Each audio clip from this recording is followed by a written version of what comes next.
Welcome back to BallCourt. I'm your host, Coach Drew. This is one of my favorite segments. This is called Shady or Genius.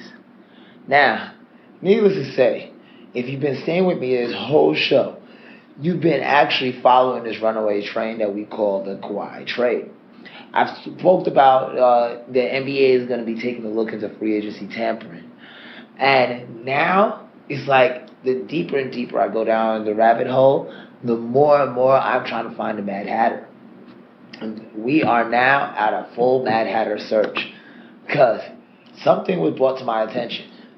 I was taking a look. I was piecing things together. This was like Beautiful Mind over here. The numbers were popping up and everything. I was piecing things together, going through, trying to figure out what is going to be our next step, or what happened. Why is this happening? Now, I took a look at some of the factors.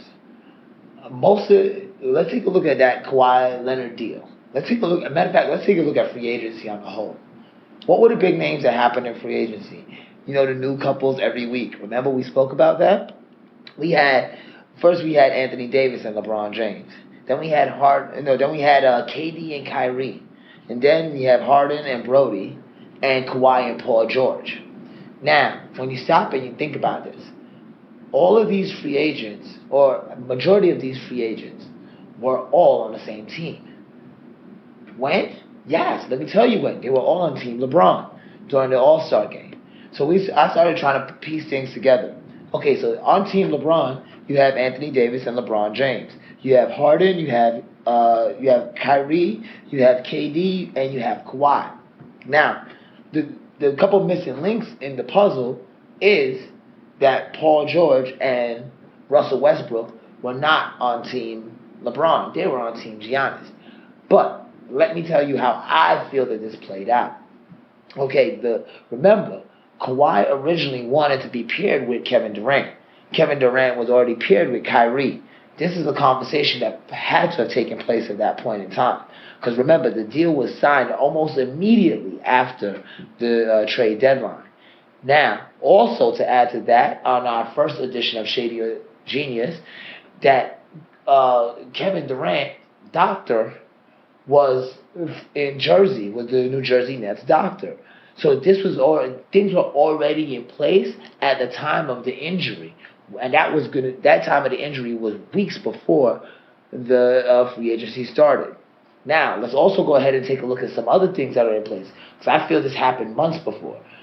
I feel this could have been either a plan by LeBron to evenly disperse power throughout the NBA once again, or it was a plan, or it was a coup where they were trying to take power away from the king.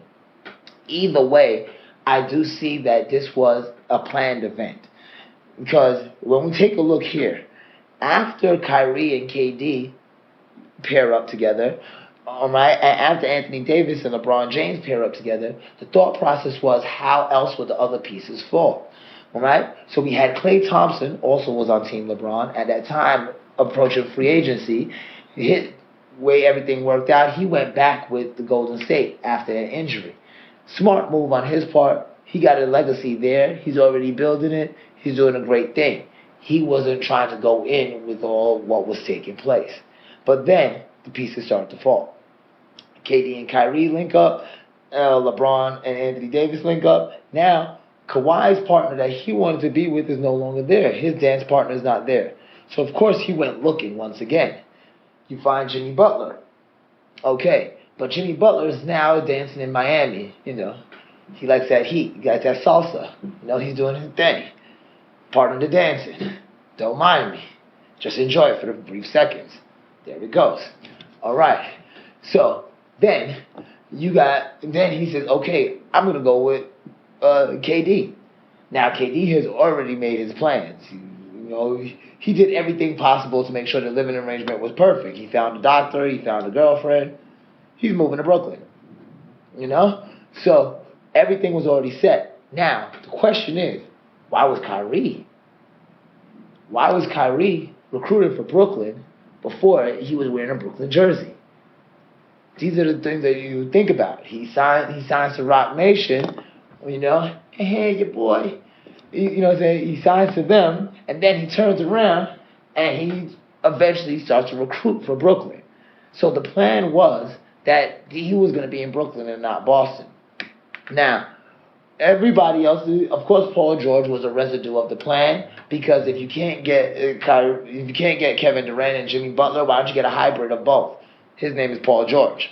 You know, if you can't, and also Russell Westbrook, after Paul George left, it was only made sense that, you know, he was going to leave too. Now, it was a plan for him and James Harden to link up by what was taking place on that Team LeBron dinner. I don't think it was planned for him and James Harden to link up. It just worked out that way due to the fact of what happened with Kevin Durant, Kyrie Irving, Jimmy Butler, and Kawhi Leonard. Now, mind you, this is all just speculation. This could all be just a fantasy I made up in my head. This could be something that me and my producer has talked about over a couple of shots of alcohol. I don't know. But it could also be reality. And from what I've learned, especially when it comes to conspiracy theories, that most of the time there's a lot of truth behind them. All right? Next, we're not done with the Clippers. In Shady or Genius, we're not done with the Clippers. And I'm not even giving my opinion. That was my opinion. I will let you decide if that's Shady or Genius. I'll let you decide. But we got more for Shady or Genius with the Clippers. Now, the Clippers are doing whatever it takes to make sure that they're the standout team in LA. They're making sure that they don't want to be in the little brother's shadow anymore. They don't want to be LA's side chick no more. They want to be wifey. But in order to do that, you're going to have to get some new digs. So, of course, you know, Steve Ballmer's talking about that he's trying to build he's actually looking to build a stadium in LA. But Knicks owner, James Dolan, the only person in this world that I cannot stand more than anybody else. But that's because I used to be a Knicks fan and what he's done to the Knicks. You know what? Different show, different topic. Let me tell you. Right now, he owns a forum over there, and if the Clippers build a new stadium, that means that's going to lose revenue for his current venue that he has there. So he's now within a legal dispute to go ahead and put a stop to them building a new stadium. So it seems to me that we have now all ganged up to try and stop the little brother from shining. All of the big brother's friends have been called up. Now the little brother's not going to shine. Now, I don't know if that's shady or genius. I would consider that to be shady, but I think it's good business sense.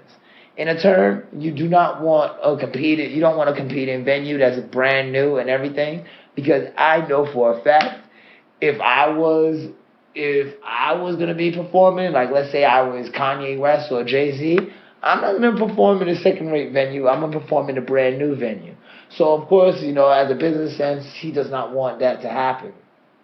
But in basketball terms, and everything that's been going on with the Clippers and Kawhi and everything, I just find it to be shady that, you know, that all of this is taking place with Steve Ballmer.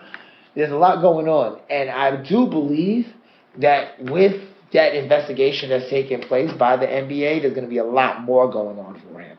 Remember, the Clippers Steve Ballmer actually gained ownership of the Clippers due to a shady deal that had taken place with their former owner. So these are the things that you want to look into. But you know, they say, is it shady or is it genius? You decide. And that's where I want to touch base on that for today, shady or genius. I'm gonna leave that there because there's so much going on that it's like. I can't even wrap my head around it right now. Cause we're not even discussing that. Just think about the possibility right now. We're not discussing the possibility that if it is a coup against LeBron James, we're just discussing the possibility that there was a plan that was taking place to get all these pieces moved. But imagine if these pieces were moved as a coup to take down the King's legacy. Now, hands down, they can't erase what he's done. And I must say that what he has done is nothing short of phenomenal. Making it to the finals with a bare bone team